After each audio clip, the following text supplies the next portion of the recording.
Baik, Assalamualaikum warahmatullahi wabarakatuh dan salam sejahtera. Terima kasih atas kesempatan yang telah diberikan kepada kelompok kami. Perkenalkan kami dari kelompok 2 dengan materi pembahasan sumber daya manusia dan desain kerja. Nah, untuk menghabiskan waktu, langsung saja saya akan mempersilahkan anggota dari kelompok kami untuk memperkenalkan dirinya masing-masing. Nah, saya sendiri, Doris Mawati Novila Nungbuka, NIM 199214291 sebagai moderator dan pemateri kedua dengan poin pembahasan materi yaitu manusia dan sistem kerja serta desain kerja dan komponennya. Saya Nabila Nurskika, NIM 19921424069 sebagai pemateri pertama yang akan membahas materi tentang pengertian sumber daya manusia dan desain pekerjaan serta bentuk perencanaan sumber daya manusia. Perkenalkan, nama saya Andi Nurdansyah Wahyudi dengan NIM 19921424067.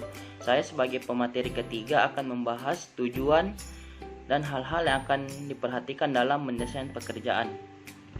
Saya Sri Wahyuni, NIM 19921424068 sebagai pemateri 4 yang akan membahas materi tentang kendala manusia dalam sistem kerja.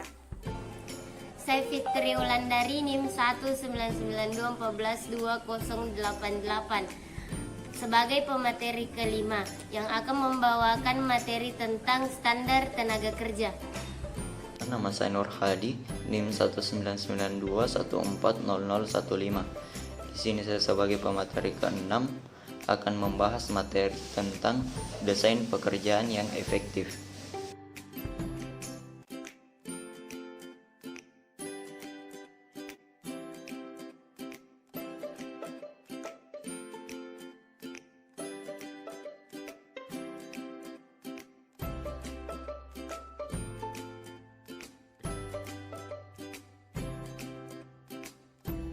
Pengertian SDM, sumber daya manusia, adalah serangkaian kegiatan pengelolaan dan pengorganisasian dari fungsi sumber daya manusia dalam rangka untuk mencapai tujuan organisasi secara efektif dan efisien.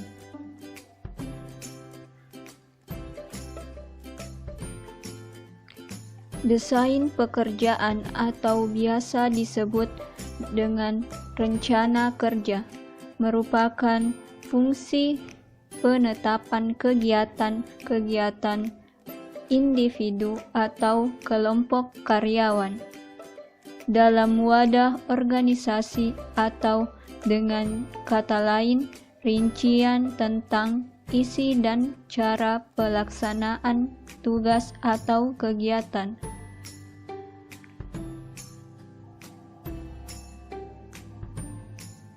Bentuk perencanaan SDM. 1.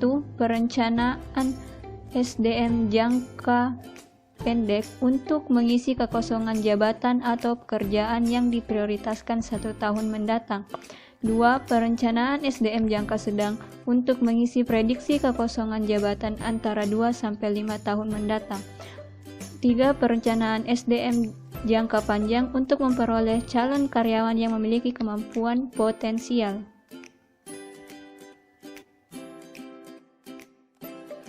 Manusia dan sistem kerja.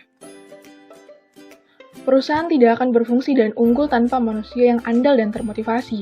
Dalam sistem kerja, maka manusia perlu 1. Dimanfaatkan secara efisien dalam lingkup operasional yang ada.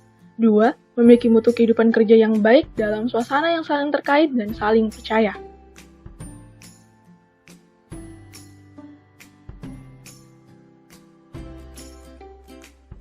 Desain pekerjaan didefinisikan untuk mengatur penugasan-penugasan kerja yang memenuhi kebutuhan-kebutuhan organisasi.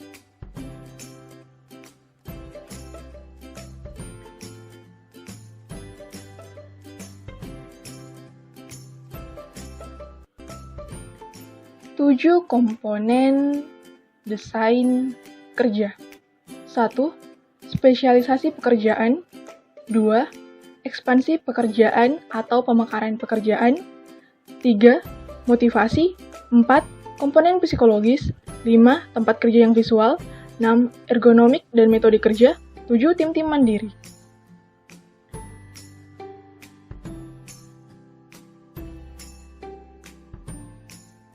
Tujuan desain pekerjaan. Tujuan desain pekerjaan secara umum ialah untuk penugasan kerja yang memenuhi kebutuhan perusahaan, teknologi, dan perilaku. Tujuan lainnya desain pekerjaan yakni pertama, untuk menciptakan suatu sistem kerja yang produktif dan efisien. Kedua, karyawan dapat mengetahui dan menjalankan tugasnya dengan baik. Ketiga, kondisi dan lingkungan kerja yang baik dan rendah keluar masuknya karyawan. Hal-hal yang harus diperhatikan dalam mendesain pekerjaan. Spesialisasi tenaga kerja, perluasan pekerjaan, unsur kejiwaan, kelompok kerja mandiri, ergonomi dan metode kerja.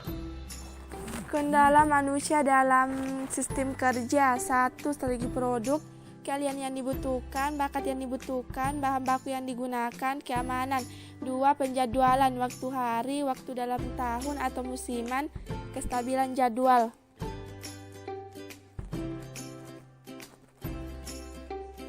3. Strategi lokasi, iklim, suhu, kebisingan, kualitas udara. 4. Strategi proses, teknologi, penggunaan mesin, keamanan. 5. Perbedaan individu, kekuatan dan kelelahan, permasalahan informasi. 6. Strategi tata letak, proses tetap, linia perakitan, sel kerja.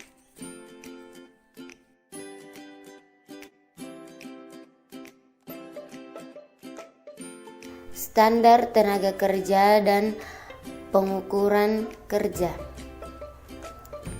Standar tenaga kerja merupakan jumlah waktu yang diperlukan untuk melaksanakan sebuah pekerjaan atau sebagian pekerjaan. Desain pekerjaan yang efektif. Merencanakan pekerjaan dengan efektivitas atau mempertimbangkan keterbatasan waktu dan sumber daya dapat dilakukan dengan 4 cara. 1. Pemberian tugas kerja. 2. Pembagian tugas kerja individu dan kelompok. 3. Perencanaan kerja berdasarkan skala prioritas. 4. Penyesuaian teknologi dalam pelaksanaan tugas kerja organisasi. Dengan berakhirnya pemaparan dari tiap-tiap pemateri, maka berakhir pula presentasi kami pada kali ini. Itulah yang dapat kami sampaikan. Kami berharap presentasi yang kami berikan dapat bermanfaat bagi kita semua. Jika ada kekurangan dan kesalahan, kami meminta maaf yang sebesar-besarnya karena kesempurnaan hanya milik Tuhan. Sekian dan terima kasih. Wassalamualaikum warahmatullahi wabarakatuh dan salam sejahtera.